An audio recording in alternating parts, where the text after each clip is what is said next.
Doctor साहब, महाकारुणिक बुद्ध को सादर नमन। परम पूज्य बाबा साहब डॉक्टर अम्बेडकर को सादर नमन। हम सबको धम्म का व्यवहारिक प्रशिक्षण देने वाले श्रद्धेय बनते राहुल जी को सादर वंदामी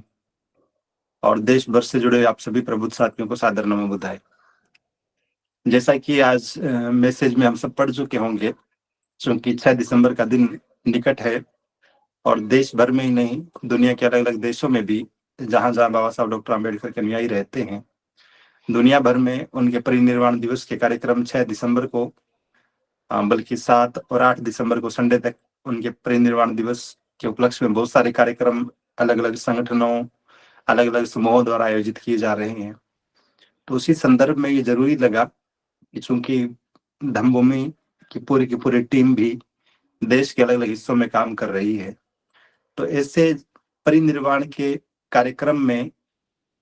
ऐसे समारोह में, ऐसी गोष्ठियों में हमारी उपस्थिति किस रूप में हो, हम किस ढंग से बाबा साहब डॉक्टर अम्बेडकर के परिनिर्वाण दिवस को एक सार्थक स्वरूप प्रदान कर सकते हैं, इस संदर्भ में, इस विषय पर आज की गूगल मीट में हम कुछ चर्चा करेंगे।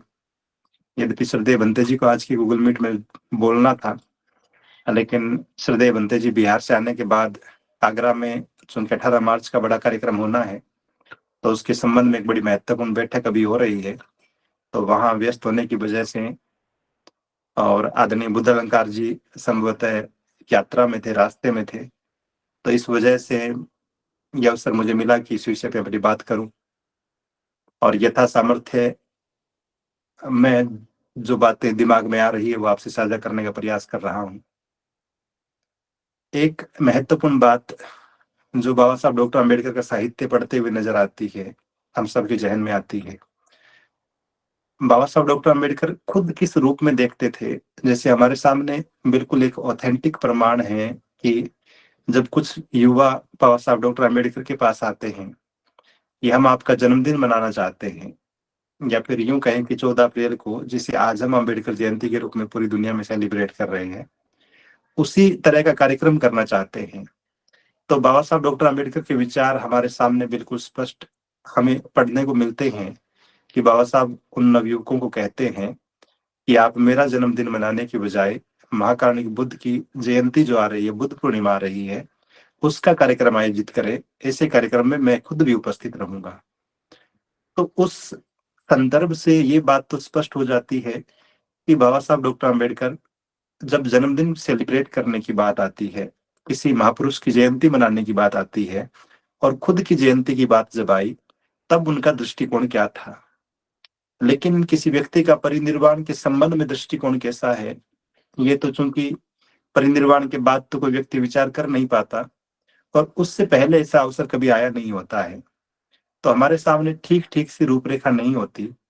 कि हम बाबा साहब डॉक्टर अम्बेडकर के परिनिर्वाण दिवस को किस रूप में मनाएं, किस रूप में आयोजित करें। लेकिन यहाँ भी एक अच्छी बात यह है कि जब महादेव गोविंद रानडे के परिनिर्वाण के बाद बाबा साहब डॉक्टर अम्बेडकर को इनवाइट किया गया मुख्य वक्ता के रूप में, तो उस वक्तव्य में जो भारत सरकार का मानव संसाधन विकास मंत्रालय के अंतर्गत गठित अम्बेडकर फाउंडेशन बाबा साहब doctor Ambedkar writing and speeches की जो वॉल्यूम्स छापता है, उसके पहले ही भाग में वॉल्यूम 1 में वो वक्तव्य बाबा साहब का दिया हुआ है, जिसमें बाबा साहब रानडे के बारे में बात करते हैं। और चूंकि वो परिनिर्वाण का ही दिन था, तो बाबा साहब उस वक्तव्य में जो विचार व्यक्त कर रहे हैं, वो मूल रूप में हम समझ सकते हैं बेहतर ढंग से कि इसी विषय पर केंद्रित थे कि किसी महापुरुष के लिए सच्ची श्रद्धांजलि कैसी हो सकती है, किसी महापुरुष के प्रति सच्ची कृतज्ञता का प्रकटीकरण कैसे हो सकता है, और हम किस रूप में अपनी प्रतिबद्धता को उस महापुरुष के प्रति, उस महामानव के प्रति अपने लगाव को, अपने आदर को प्रकट करें। तो वो वक्तव्य एक मोटा मोटा सा खाका खींच देता है हमारे सामने कि हम बाबा साहब डॉक्टर अम्बेडकर के महापरिनिर्वाण दिवस को भी किस तरह से आयोजित करें। जब 6 दिसंबर को या फिर इस उपलक्ष्य में आगे या पीछे हमें कार्यक्रम आयोजित करना पड़े, तब हमें किन बातों का ध्यान रखना चाहिए। और इस विषय पे मैं बात करूं उससे पहले थोड़ा सा जो वर्तमान में ट्रेंडिंग कल्चर है जयंती कार्यक्रमों को मनाने का या फिर परिनिर्वाण दिवस समारोह को आयोजित करने का, उस पर यदि हम बात करें तो ये स्पष्ट ढंग से नजर आता है कि ज़्यादातर कार्यक्रमों में शहर के चौराहों पर लगी हुई बाबा साहब डॉक्टर अम्बेडकर की प्रतिमा पर माल्यार्पण कर देना और साल में 14 अप्रैल से ठीक पहले या 6 दिसंबर से ठीक पहले ऐसे अम्बेडकर चौक या बाबा साहब की प्रतिमाओं की साफ-सफाई कर देना, कार्यक्रम वाले दिन वहाँ पुष्प अर्पित कर देना, ये एक स्थायी सी परंपरा बन गई है। दूसरा ट्रेंड ये रहता है कि फिर एक बड़ा-सा स्टेज लगाकर और हम कुछ विशिष्ट लोगों को अतिथि बनाकर, कुछ एक लोगों को वक्ता बनाकर और एक सामान्य सा कार्यक्रम आयोजित करते हैं, जिसमें आए हुए लोग बाबा साहब डॉक्टर अम्बेडकर के बारे में अपने विचार प्रकट करते हैं, अपनी-अपनी समझ के अनुसार अपने विचार साझा करते हैं। तो ये परंपरा तो एक तरह से स्थापित सी है और हर शहर में, हर गाँव में, जयंती कार्यक्रमों में और परिनिर्वाण दिवस के कार्यक्रमों में भी ऐसा नज़र आता है। अभी पिछले कई दिनों से मैं लगातार पोस्टर पैम्फलेट देख रहा हूँ, अलग-अलग जगहों पर आयोजित होने वाले परिनिर्वाण दिवस कार्यक्रमों के भी। श्रद्धेय बंदे जी का भी कार्यक्रम है मध्य प्रदेश में, शायद 8 दिसंबर को। तो देश भर में इस तरह की तैयारियाँ चल रही है। लेकिन धम्मभूमि चूँकि मूल रूप से धम्म के फील्ड में ही काम करती है और धम्मभूमि की सर्वोच्च प्राथमिकता ये है कि बाबा साहब डॉक्टर अम्बेडकर ने जीवन में जो अंतिम निर्णय लिया, वो निर्णय हमारे जीवन का पहला निर्णय बन जाए। हमारे हर एक गतिविधि में, हमारे व्यवहार में धम्म झलकता हुआ दिखाई दे, झलके। तो इस संदर्भ में, इस दृष्टिकोण से यदि हम देखें धम्म के दृष्टिकोण से और फिर ये सोचना चाहें, ये तय करना चाहें कि बाबा साहब डॉक्टर अम्बेडकर के परिनिर्वाण दिवस की रूपरेखा क्या हो, उसके आयोजन का स्वरूप क्या हो, उस कार्यक्रम में हमारी भूमिका क्या हो, तो मोटी-मोटी सी 3-4 चीज़ें नज़र आती है। पहली बात तो ये कि चूँकि परिनिर्वाण दिवस है, तो निश्चित रूप से हम सभी के लिए बड़े दुःख का दिन है। जैसे बौद्ध समाज आचार संहिता में यदि आपने बौद्ध पर्वों के बारे में पढ़ा हो, तो उसमें वैशाख पूर्णिमा या बुद्ध पूर्णिमा का जब ज़िक्र है, तो उसमें चूँकि जीवन की तीनों घटनाएँ महाकारुणिक बुद्ध की उसी वक़्त घटित होती है, उसी दिन घटित होती है। तो जन्म को भी प्रदर्शित करना है, संबोधि प्राप्ति को भी प्रदर्शित करना है और महापरिनिर्वाण को भी प्रदर्शित करना है। तो श्रद्धेय भंते जी ने उसके अंतिम हिस्से में जब महापरिनिर्वाण दिवस की बात आई, तो लिखा है कि सब लोग जो हैं बहुत ही गंभीर होकर मौन की मुद्रा में बैठे और जितने भी लोग कार्यक्रम में उपस्थित हैं, वो सारे के सारे लोग, अगर हम महाकारुणिक बुद्ध की बात करें, भले ही बाबा साहब डॉक्टर अम्बेडकर का परिनिर्वाण दिवस मना रहे हैं, तो बहुत ही गंभीरता के साथ मौन होकर, पंक्तिबद्ध होकर, कतारबद्ध होकर और बाबा साहब डॉक्टर अम्बेडकर की प्रतिमा के समक्ष पुष्प ज़रूर अर्पित करें।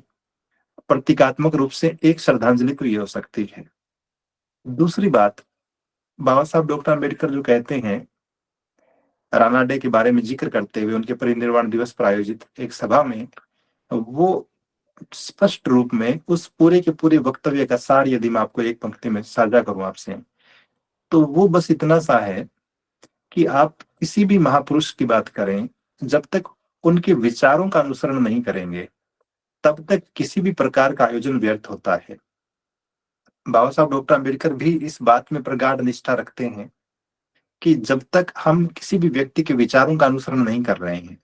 फिर आप कितनी ही जयंतियाँ मनाएँ, कितने ही परिनिर्वाण दिवस मनाएँ और ये खराब बात है कि पिछले कई दशकों से लगातार बाबा साहब डॉक्टर अम्बेडकर जयंती कार्यक्रमों में बहुत बड़ी भीड़ के बावजूद हम देखते हैं कि 14 अप्रैल को तो ऐसा लगता है कि पूरा देश जो है अम्बेडकर में हो गया है। लेकिन उसके बावजूद भी अगर आप सच्चे अम्बेडकराइट लोगों को देखेंगे, उनकी गिनती करने बैठेंगे, तो फिर वो संख्या जो है वो सिकुड़ती हुई नज़र आती है। तो इसके निहितार्थ ये हो जाते हैं कि हम बाबा साहब डॉक्टर अम्बेडकर की जयंतियाँ मनाते हुए भी, उनके परिनिर्वाण दिवसों का आयोजन करते हुए भी,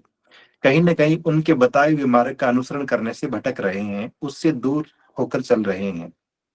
अभी एक बहुत ही छोटी-सी लाइन जो बाबा साहब डॉक्टर अम्बेडकर कहते हैं कि हमारी भूमिका क्या हो, हमारी ज़िम्मेदारी क्या हो, जब हम बाबा साहब डॉक्टर अम्बेडकर के परिनिर्वाण दिवस को मनाने की बात कर रहे हैं। तो उस कार्यक्रम में उपस्थित रहने वाले लोग, भले ही वो वक्ता के रूप में हो, अतिथि के रूप में हो, कि श्रोता के रूप में हो, आयोजकों के रूप में, प्रबंधक टीम के रूप में हो। बाबा साहब कहते हैं, उस दौर के राजनीतिक दलों, रानाडे का ज़िक्र करने वाले लोगों और उस तमाम परिदृश्य का ज़िक्र करते हुए कहते हैं कि आप कभी भी आधे अधूरे उदार नहीं हो सकते। आप ये दोनों काम एक साथ नहीं कर सकते कि आप अपनी बुद्धि का परिष्कार कर लें, मन को पुष्ट कर लें, अपने राजनीतिक अधिकारों तथा विशेषाधिकारों का क्षेत्र भी बढ़ा लें और साथ ही साथ अपने दिलों के द्वार बंद करके उसे संकीर्ण भी बना लें। ये एक निरर्थक स्वप्न है कि हम लोगों से उस समय ये आशा करें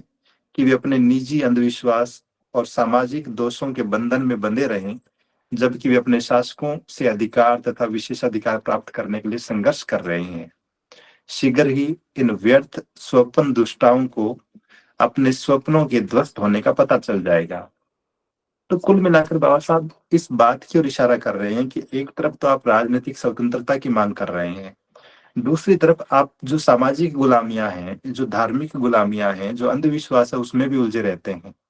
तो दोनों काम एक साथ कैसे चल सकते हैं? आप आधे अधूरे उदारवादी नहीं हो सकते, अधूरे सुधारक नहीं हो सकते। आपको तय करना पड़ेगा कि अगर हम बाबा साहब डॉक्टर आम्बेडकर के अनुयायी हैं, तो फिर उनके विचारों का कितना अनुसरण हम कर पा रहे हैं। यदि हम धम्म की ही बात करें, तब सही मायने में बाबा साहब डॉक्टर आम्बेडकर के विचारों का सच्चा अनुसरण ये है कि हम उनकी कही गई बात का अनुसरण करते हुए अपने आप को बौद्ध होने की घोषणा करें, हम तय विधि से धम्म दीक्षा ले लें और यही सच्ची कृतज्ञता का प्रदर्शन है सही मायने में, कि बाबा साहब डॉक्टर आम्बेडकर के बताए हुए विचारों का अनुसरण करना, उनके अनुसार अपने आप को उस जीवन सांचे में ढाल लेना और उन्हीं चीजों को अपने जीवन का आधार बना लेना। यदि हम इस काम को नहीं कर पा रहे हैं, तो फिर निश्चित रूप से जयंती समारोह की बात हो या परिनिर्वाण दिवस की बात हो, अभी आप सबने आचार संहिता पढ़ी होगी निश्चित रूप से, मैं ऐसी उम्मीद करता हूँ। तो उसके पहले ही पेज पे, दूसरे पेज पे श्रद्धेय भिखु पी शिवली माथेरो जी की जो भूमिका, उन्होंने जो बधाई संदेश लिखा है वो है, और उसमें वो जिक्र करते हैं कि धम्मभूमि ने जो आचार संहिता बनाई है, ये जो दस्तावेज तैयार किया है, क्योंकि बाबा साहब डॉक्टर आम्बेडकर भी यही काम करना चाहते थे, लेकिन वो हो नहीं पाया। तो धम्मभूमि ने इस काम को करके बाबा साहब डॉक्टर आम्बेडकर को सच्ची श्रद्धांजलि दी है, सच्ची कृतज्ञता ज्ञापित की है उनके प्रति। तो आप समझ सकते हैं कि जब आप किसी महापुरुष के विचारों के अनुसरण की बात करेंगे, तब ये प्राथमिक सूत्र बन जाता है कि हम उस महापुरुष के बताए गए मार्ग का हूबहू अक्षर से अनुसरण करें। तो जब भी हम ऐसे कार्यक्रमों का हिस्सा बनते हैं, और बाकी फील्ड की मैं बात नहीं कर रहा हूँ, निश्चित रूप से वो शिक्षा के क्षेत्र में भी बाबा साहब के प्रति सच्ची श्रद्धांजलि हो सकती है उनके बताए मार्ग का अनुसरण करके। वो आर्थिक क्षेत्र की भी बात हो सकती है, वो पत्रकारिता के फील्ड में भी बात हो सकती है, राजनीतिक फील्ड में भी बात हो सकती है। लेकिन मैं धम्म की ही बात कर रहा हूँ कि जब भी हम धम्म की बात करते हैं, जयंती या परिनिर्वाण दिवस की बात करते हैं, तो ऐसे में कुछ रोज पहले हम बात कर रहे थे कि जहां कहीं भी इस तरह के कार्यक्रम का आयोजन होता है, बहुत प्राथमिकता के साथ हम बौद्ध समाज आचार संहिता की प्रतियां वितरित करने का काम करें। और यदि हम प्रबंधन समिति में हैं, आयोजन समिति में हैं, तो इस बात को भी सुनिश्चित करें कि वहां उपस्थित लोग अपने आप के बौद्ध होने की घोषणा करें, जैसी घोषणा 10 नवंबर को नोएडा में हुई थी। और सही मायने में वही सच्चा सम्मान है बाबा साहब डॉक्टर आम्बेडकर का, वही सच्ची श्रद्धांजलि है, कृतज्ञता का ज्ञापन है उनके प्रति कि हम उनके बताए गए मार्ग का अनुसरण कर रहे हैं। तो वक्ता हो कि सामने बैठे हुए लोग हो, जब तक ठीक ढंग से वैचारिक अनुसरण नहीं होगा, हमारे व्यवहार में नहीं होगा, तब तक निश्चित रूप से इस कार्यक्रम की सफलता संदिग्ध ही रहेगी। तो पहली बात कि सब लोग बहुत गंभीर होकर और मौन रहकर बाबा साहब डॉक्टर आम्बेडकर की प्रतिमा पर पुष्प अर्पित करें। दूसरा, जब कार्यक्रम के संचालन की बात आए या फिर कार्यक्रम में वक्तव्यों की बात आए, तो वहां भी प्राथमिकता के साथ ये बात रखी जाए कि बाबा साहब डॉक्टर आम्बेडकर को श्रद्धांजलि देने का, उनके परिनिर्वाण दिवस को मनाने का या फिर उनके प्रति सच्ची कृतज्ञता जाहिर करने का मोटा मोटा सा क्या प्रारूप हो सकता है। और फिर ये बात कि हम सब बौद्ध हैं, हम जाति से मुक्त हैं, वो जो अनुसरण है बाबा साहब के जीवन के अंतिम निर्णय का, वो जब तक हमारी सर्वोच्च प्राथमिकता में नहीं आएगा, तब तक निश्चित रूप से हम आधा अधूरा अम्बेडकरवादी अपनाने वाले लोग बने रहेंगे। इसी भाषण में बाबा साहब एक बार एक जगह पे फिर जिक्र करते हैं। वो एक विद्वान को कोट करते हैं कि वो कहते हैं कि विचार नश्वर होते हैं, विचार कभी नष्ट नहीं होते हैं। लेकिन बाबा साहब कहते हैं कि विचार भी नष्ट हो सकते हैं यदि उन्हें पर्याप्त रूप से उनका प्रचार प्रसार नहीं किया जाए, यदि उनका संवर्धन नहीं किया जाए। जिस तरह से किसी पौधे को पानी की, खाद की आवश्यकता होती है, ठीक उसी तरह से विचारों को भी प्रचार प्रसार की आवश्यकता होती है। तो दूसरी महत्वपूर्ण बात, जब आप किसी महापुरुष की बात करते हैं तो निश्चित रूप से उनकी जो वैचारिक धरोहर है, अभी भौतिक रूप से तो हो सकता है कि बाबा साहब डॉक्टर अम्बेडकर के जीवन से जुड़े हुए जो भी स्मारक है, जो भी भवन है, तो वो भारत सरकार के अंडर में हो, उनका प्रबंधन भारत सरकार या राज्य सरकारें कर रही हो। लेकिन उनकी वैचारिक धरोहर वो हम सब के दिमाग में है, हम सब के घरों में पुस्तकों के रूप में है। तो उसका जितना ज्यादा प्रचार प्रसार हम कर सकते हैं, जिस किसी भी रूप में कर सकते हैं। और चूंकि बाबा साहब डॉक्टर अम्बेडकर धम्म के अनुयायी हैं, महाकारुणिक बुद्ध को अपना शास्त्र स्वीकार करते हैं, तब ऐसे में धम्म का प्रचार करना भी बाबा साहब डॉक्टर अम्बेडकर के विचारों का ही प्रचार प्रसार करना है। धम्म के प्रचार करने का मतलब है बाबा साहब डॉक्टर अम्बेडकर के सपनों का समाज बनाने की दिशा में काम करना। तो ऐसे में जो भी प्रबुद्ध साथी धम्म प्रचार की दिशा में काम कर रहे हैं, क्योंकि ये बात बाबा साहब खुद कह रहे हैं कि जब भी आप किसी विचार की बात करेंगे, तब तब उसे निश्चित रूप से प्रचार प्रसार की आवश्यकता महसूस होगी। तो हमारी प्राथमिक जिम्मेदारी ये भी बन जाती है कि हमने जो कुछ जाना है, हमने जो कुछ भी समझा है बाबा साहब के बारे में, महाकारुणिक बुद्ध के बारे में, वो समाज के दूसरे लोगों तक भी पहुंचे और समाज के दूसरे साथी भी उन विचारों से लाभान्वित होते हुए अपने जीवन को श्रेष्ठ बनाने का काम कर सकें। तो ये भी हमारा प्राथमिक उद्देश्य होना चाहिए। तो एक महत्वपूर्ण बात, बाबा साहब राणा दानाडे की बात कर रहे थे और आज दशकों बाद हम बाबा साहब डॉक्टर अम्बेडकर के परिनिर्वाण दिवस की बात कर रहे हैं कि अगर हम ये चाहते हैं कि बाबा साहब डॉक्टर अम्बेडकर का परिनिर्वाण दिवस का आयोजन सार्थक हो, वो सफल हो और समाज में उनके विचारों का अनुसरण करने वाले लोगों की संख्या बढ़े, तब निश्चित रूप से ये भी जरूरी हो जाता है कि वो आधे अधूरे सुधार की बजाय हम बहुत ही समग्रता के साथ उनके वैचारिक मार्गदर्शन को, उनकी वैचारिक धरोहर को अंगीकार करें, उसे अपने जीवन का हिस्सा बनाएं और उसके प्रचार प्रसार में सहभागी भी बने। वो चाहे धम्म से जुड़ी हुई बातें हों या फिर बाबा साहब डॉक्टर अम्बेडकर के अलग अलग विषयों से जुड़े हुए विचार हों, उनका विचारों का प्रचार प्रसार करे बिना भी ये जो अम्बेडकरिज्म रूपी पौधा है, निश्चित रूप से ये झुलसने लगेगा। तो एक प्राथमिक जिम्मेदारी, एक सच्ची श्रद्धांजलि ये भी है कि हम इस दिशा में काम करें। एक और बड़ी महत्वपूर्ण बात बाबा साहब कहते हैं और उसका जिक्र करना और जरूरी हो जाता है जब आए दिन हम बाबा साहब डॉक्टर अम्बेडकर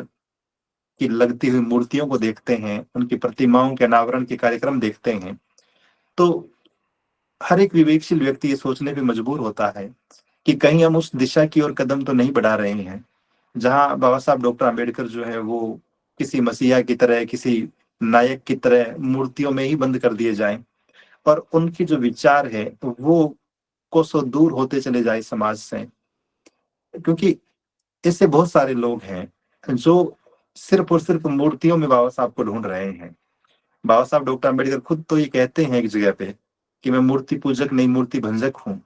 महाकारुणिक बुद्ध की प्रतिमा के अतिरिक्त और किसी भी प्रतिमा से बाबा साहब डॉक्टर अम्बेडकर को कोई लगाव नहीं रहा है। लेकिन समाज ने बाबा साहब डॉक्टर अम्बेडकर की बात को मानने की बजाय उनकी मूर्तियों की स्थापना करने पर ज्यादा प्राथमिकता दी। इसी भाषण में बाबा साहब डॉक्टर अम्बेडकर जिक्र करते हैं, मैं पढ़ रहा हूँ वो लाइन। कहते हैं कि मैं मानता हूं कि नायक पूजा भक्त को भ्रष्ट और देश को नष्ट करती है। मैं आलोचना का उस हद तक स्वागत करता हूं जिस हद तक वो एक चेतावनी देती है कि पहले हम अच्छी तरह छानबीन कर लें कि हमारा पुरुष महापुरुष है और फिर हम उनकी पूजा शुरू करें। पूजा का तात्पर्य भी उनके विचारों के अनुसरण से है। यदि समाचार पत्र हाथ में हो तो महापुरुषों का उत्पादन बाएं हाथ का खेल है। और बाबा साहब आगे ये भी कहते हैं कि रानाडे का ये जन्मदिन समारोह है, नायक पूजा नहीं है। एक तो नायक पूजा ये है कि हम उसके प्रति अपार आभार व्यक्त करें। नायक की जी हजूरी करना एक नितांत भिन्न प्रकार की नायक पूजा है। पहली में दोष नहीं है, पर दूसरी निसंदेह अति जघन्य है। तो फिर अंतर स्पष्ट करते हैं बाबा साहब कि अगर आप किसी व्यक्ति को अपना आदर्श मानते हैं और आपके मन में नायक पूजा का भाव आता भी है, तब किस प्रकार की नायक पूजा ठीक और किस प्रकार की नायक पूजा नहीं की जानी चाहिए। तो कहते हैं कि पहले तो हमें ये तय करना पड़ेगा कि कोई व्यक्ति सच में हीरो स्वीकार करने लायक है या नहीं, वो हमारे लिए महापुरुष या महामानव है या नहीं है। हम यदि उनकी शिक्षाओं, उनके विचारों से संपूर्ण समाज का भला हो रहा हो, लोगों के कल्याण के रास्ते खुल रहे हो, तब ऐसे लोगों को नायकों की श्रेणी में रखा जा सकता है, नायक माना जा सकता है। लेकिन तब भी आप उनके प्रति यदि कट्टरता का भाव आपके मन में आ जाता है, ऐसे नायक के विचारों को मानने की बजाय आप सिर्फ और सिर्फ उनके पूजा पाठ तक सीमित कर लेते हैं अपने आप को, तब भी बहुत संशय की स्थिति पैदा होती है और हम उनकी वैचारिक धरोहर से दूर होते चले जाते हैं। तो एक और महत्वपूर्ण बात जो बाबा साहब कहते हैं इस भाषण में और परिनिर्वाण दिवस के कार्यक्रमों के संदर्भ में हम सब के लिए जो सीख भी अच्छा संदेश भी है, वो ये है कि सिर्फ प्रतिमाओं पर माल्यार्पण कर देने भर से या फिर बाबा साहब डॉक्टर अंबेडकर की प्रतिमाएं हर एक चौराहे पर लगा देने भर से, अपने घरों में प्रतिमाओं को स्थापित कर लेने भर से बाबा साहब के विचारों को गति नहीं मिलेगी। उनके वैचारिक कौशल को, उनकी वैचारिक धरोहर को जन जन तक पहुंचाने के लिए निश्चित रूप से हमें कुछ अलग सोचना पड़ेगा, कुछ नया करना पड़ेगा। और ऐसे में उनके जितने भी अनुयायी हैं, उनको विवेकशील होकर समाज हित में ये चिंतन मनन करते हुए आगे बढ़ना पड़ेगा कि कौन सा काम करने से समाज को दिशा मिल सकती है, कौन सा काम करने से समाज बुराइयों, गुलामी और शोषण के चंगुल से बाहर निकल सकता है, कौन सी गतिविधियों को संपादित करने से, बढ़ावा देने से समाज की दिशा बदल सकती है। तो वो जो नायक पूजा है, बाबा साहब कहते हैं कि उसे श्रेष्ठ कहा जा सकता है, उसे स्वीकार किया जा सकता है, क्योंकि वो लोगों के कल्याण से जुड़ी हुई है। तो नायक पूजा के संदर्भ में भी पूजा शब्द का मतलब बाबा साहब का सिर्फ इतना सा है कि उस महापुरुष की वैचारिक धरोहर को, उस विरासत को आगे बढ़ाने का काम हम सब लोग मिलजुल कर करें, उनके विचारों को आत्मसात करने का, अंगीकार करने का काम हम सब करें, तभी सही मायने में सार्थकता है ऐसे कार्यक्रमों की। तो दो तीन बातें स्पष्ट होती है उनके वक्तव्य से। पहली बात ये कि जब भी आप किसी भी महापुरुष का नाम लेते हैं, किसी भी महापुरुष की जयंती, उनके परिनिर्वाण दिवस का आयोजन करते हैं, तो बाबा साहब कहते हैं कि एक स्पष्ट बात जो हम सभी को लागू करनी चाहिए, वो तो ये है कि हम अगर पुरानी गुलामी भरी व्यवस्था के साथ, सामाजिक बेड़ियों के साथ, थोपी गई व्यवस्था के साथ बाबा साहब की जयंती या परिनिर्वाण दिवस को मना रहे हैं, किसी भी नई व्यवस्था का नाम ले रहे हैं, तब ऐसा कार्यक्रम निरर्थक हो जाएगा। दूसरा कि अगर आप में प्रचंड नायक पूजा का भाव है, विचारों को स्वीकार करने की बजाय आप प्रतिमाओं और कर्मकांडों में ही उलझे रहते हैं, तब भी ऐसे कार्यक्रम निरर्थक हो जाएंगे। और तीसरी और आखिरी महत्वपूर्ण बात यह है कि जब भी हम किसी भी महापुरुष की जयंती या परिनिर्वाण दिवस की बात करते हैं, तब उसका एक स्पष्ट सा उद्देश्य हमारे दिमाग में होना चाहिए कि हम इस कार्यक्रम का आयोजन क्यों कर रहे हैं, इस कार्यक्रम के होने से या नहीं होने से क्या लाभ या हानियां होंगी। अगर हम ये चिंतन मनन नहीं कर पा रहे हैं, मैं एक छोटा सा उदाहरण आपसे साझा करूं। एक बार किसी शहर में मुझे बाबा साहब डॉक्टर अंबेडकर की जयंती के कार्यक्रम में मंच संचालन करने का अवसर मिला और उस शहर में काफी बड़ा कार्यक्रम हर साल आयोजित किया जाता है वहां की स्थानीय कार्यकर्ताओं के द्वारा। और कई वक्ताओं के मैंने नाम अनाउंस किए मंच से, और हर एक वक्ता जो है वो बहुत प्राथमिकता के साथ, चूंकि सारे के सारे उसी शहर से जुड़े हुए थे, तो उनका कहना था कि पिछले 22 सालों से हम यहाँ बाबा साहब डॉक्टर अम्बेडकर की जयंती मनाने का काम कर रहे हैं, पिछले 20 सालों से जयंती मनाने का कार्यक्रम कर रहे हैं, जयंती कार्यक्रम की शुरुआत हम लोगों ने ही की थी। तो इस तरह की चर्चाएं जब लगातार चल रही थी, मैं इस बात को भी बेहतर ढंग से जानता था कि उस शहर में एक भी बौद्ध नहीं रहता है, और वो सारे के सारे लोग जो इस तरह की बातें कर रहे थे, अब वो जातीय संगठनों के पदाधिकारी भी थे। तब स्वाभाविक रूप से ये सवाल मन में पैदा होता है कि जिस शहर में 20 सालों से बाबा साहब डॉक्टर अम्बेडकर की जयंतियां मनाई जा रही है और वहां एक भी बौद्ध न हो, तो फिर मंचों से बड़े बड़े भाषण किस विषय पर दिए जा रहे हैं और उपस्थित होने वाले हजारों लोग किन बातों का अनुसरण कर रहे हैं, या फिर यथास्थितिवादी बनकर हम। अभी 6 अक्टूबर को जब जोधपुर में कार्यक्रम हुआ, श्रद्धेय बंते राहुल जी ने एक बड़ी महत्वपूर्ण बात कही। आपने कहा कि हमारे सारे के सारे वक्ता आजादी के बाद से, बाबा साहब डॉक्टर आम्बेडकर के परिनिर्वाण के बाद से, जयंती के कार्यक्रम में, परिनिर्वाण के कार्यक्रम में लगातार बहुत जोश के साथ ये कहते रहे हैं कि बाबा साहब ने कहा था ये करना चाहिए, बाबा साहब ने कहा था ये करो, बाबा साहब ने कहा था ऐसा करना चाहिए। लेकिन बंते जी कहते हैं कि महत्वपूर्ण बात ये थी कि लोग मंच पर आकर ये कहते कि बाबा साहब ने ऐसा कहा था, मैंने ऐसा कर दिया है और आप भी ऐसा करें, तो शायद लाखों लोगों का जीवन बदल जाता। तो धम्मभूमि मूल रूप में इसी ट्रैक पे काम कर रही है। वो 10 नवंबर के कार्यक्रम के बाद से तो इन कार्यक्रमों में, इन गतिविधियों में और गति मिली है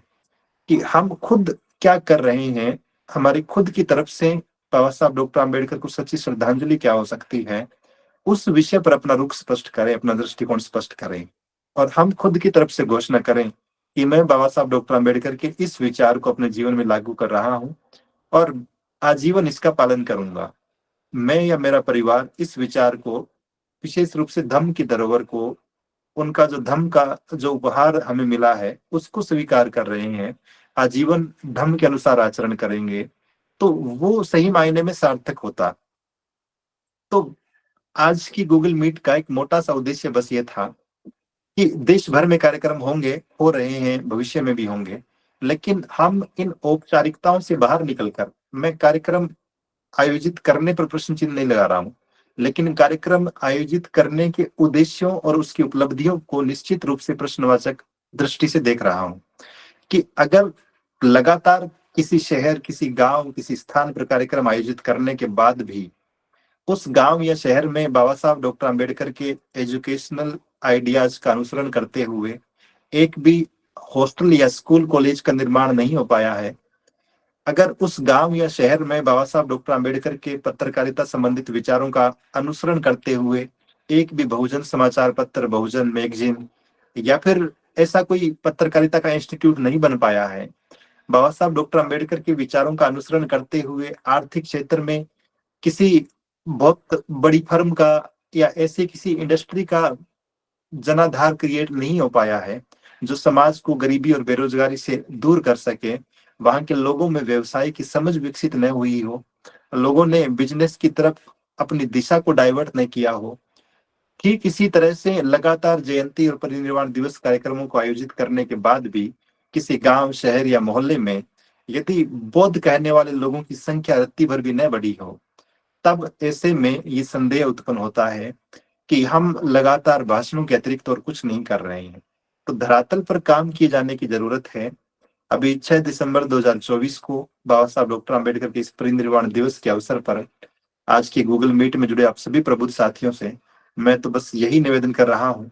कि जहां कहीं भी, जिस किसी भी कार्यक्रम में आपकी उपस्थिति हो, आप प्राथमिकता के साथ एक तो उस कार्यक्रम की गरिमा को बनाने का प्रयास करें, जयंती कार्यक्रमों की तरह डीजे वहां पे नए बज रहे हो और बहुत अनावश्यक प्रकार की सांस्कृतिक गतिविधियां भी वहां पे न हो। तो जो एक दुख भरे दिन की, शोक के दिन की जो पृष्ठभूमि होनी चाहिए, वो वहां भी झलकनी चाहिए, विशेष रूप से उस कार्यक्रम में जहां धम्मभूमि के एक्टिव साथी उपस्थित हो। फिर सभी लोग पुष्प अर्पित कर अपनी श्रद्धांजलि भी प्रकट करें, निश्चित रूप से ये भी बड़ी महत्वपूर्ण बात है। और हो सके तो 2-5 मिनट का मौन रखकर आप, जैसे मेडिटेशन करते हैं, हम ध्यान साधना करते हैं, तो सब लोगों को उस अवस्था में बैठाकर भी संचालन करने वाला व्यक्ति या सामने कोई भी प्रबुद्ध व्यक्ति बाबा साहब डॉक्टर आम्बेडकर के परिनिर्वाण दिवस की घटना को, उस रात्रि की घटना को बेहतर ढंग से लोगों को बता समझा सकता है कि इस वक्त बाबा साहब डॉक्टर आम्बेडकर का परिनिर्वाण हुआ था, या फिर ये वो घड़ियां थी जो हमसे बाबा साहब डॉक्टर आम्बेडकर को दूर ले गई। और उस संदर्भ में सब लोग जो है कम से कम कुछ मिनटों के लिए तो बहुत शांत और गंभीर होकर सब चिंतन करें इस विषय पर कि हम सब लोग बाबा साहब डॉक्टर आम्बेडकर की कारवां को आगे बढ़ाने में या फिर उसे एक व्यवहारिक स्वरूप देने में कितने सफल हो पाए हैं, क्या कुछ और व्यवहारिक रूप से किया जाना बाकी है, जो समाज को गति देने का काम कर सके, जो समाज की दिशा बदलने का काम कर सके। और अंतिम बात कि जितने भी लोग उपस्थित हो रहे हैं, अगर संभव हो तो धम्मभूमि द्वारा तैयार की आचार संहिता की प्रतियां जरूर वितरित करें सभी को एक एक। और यदि ये संभव नहीं हो पा रहा है तब भी धम्म के विषय में, धम्म दीक्षा के विषय में और बाबा साहब डॉक्टर आम्बेडकर के जीवन के अंतिम निर्णय के बारे में हम जरूर बात करें, क्योंकि धम्म भूमि मूल रूप में धम्म के क्षेत्र में काम करती है। बाकी विषयों पे बहुत सारे संगठन काम कर रहे हैं, बहुत सारे लोग काम कर रहे हैं, उनके लिए मंगल कामनाएं, उनको साधुवाद। लेकिन चूंकि हमारी प्राथमिकता धम्म है, धम्म का प्रचार करना है, बाबा साहब डॉक्टर आम्बेडकर का बौद्ध में भारत बनाना है, बाबा साहब डॉक्टर आम्बेडकर के सपनों का भारत बनाना है, और समाज के हर एक व्यक्ति की रीति नीति में, उसके व्यवहार में, उसके घर में, उसके पर्व प्रतीकों में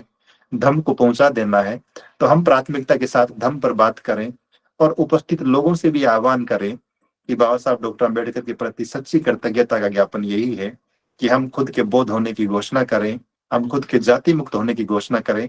और इस 6 दिसंबर को पूरे देश के परिनिर्वाण दिवस के कार्यक्रमों में ये गूंज सुनाई देनी चाहिए कि जगह जगह पर लोग ये घोषणाएं करें कि मैं बौद्ध हूँ, जाति से मुक्त हूँ, और मेरी तरफ से बाबा साहब डॉक्टर अम्बेडकर को यही सच्ची श्रद्धांजलि है। तो इसी के साथ मैं अपनी बात को यही विराम दे रहा हूँ। किसी साथी कोई सवाल, शंका या जिज्ञासा होगी तो हम चर्चा कर लेंगे। आप सभी ने बड़े ध्यानपूर्वक सुना होगा, सभी को बहुत बहुत साधुवाद। श्रद्धेय बंते जी को सादर वंदनामि, नमो बुद्धाय।